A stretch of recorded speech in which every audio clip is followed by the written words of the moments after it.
હવે વાત રંગીલા રાજકોટમાં આ નહીં ચાલે।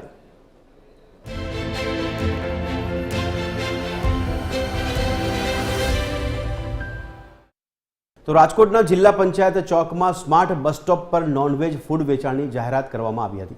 આ જાહેરાતમાં લખ્યું હતું કે દિલ્હી કા બટર ચિકન, કાશ્મીર કી વાઝવાન બિરયાની અહીંથી પ્રસાર થઈ રહેલા રાજકોટ મનપાના સ્ટેન્ડિંગ કમિટીના ચેરમેનનું તેના પર ધ્યાન પડતા તાત્કાલિક આ જાહેરાત હટાવવા સિટી એન્જિનિયરને આદેશ આપ્યા હતા।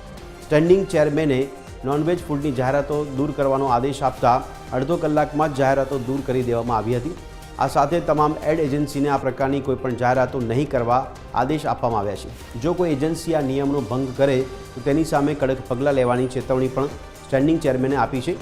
રંગીલા રાજકોટની વાત કરીએ તો તંત્રે જાહેરમાં લાગેલા નોનવેજ ફૂડના બોર્ડ દૂર કરાવ્યા છે, પરંતુ શહેરના અનેક વિસ્તારોમાં જાહેરમાં જ નોનવેજ ફૂડનું વેચાણ થતું હોવાનું પણ સામે આવ્યું છે।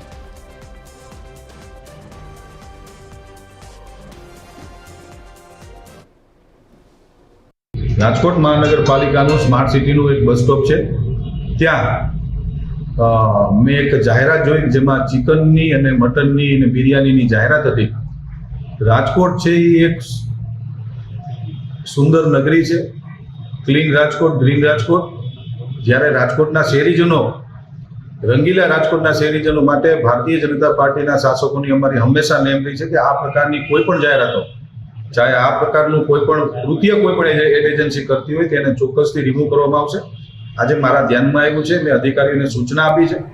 11:30 વાગે મારા ધ્યાનમાં આવ્યું છે ને 12 વાગે આ રાજકોટના આખા રાજકોટમાં જ્યાં જ્યાં પણ આવા મટનના અને ચિકનના જે હોર્ડિંગો માર્યા છે એ અમે અત્યારે રિમૂવ કર્યા છે।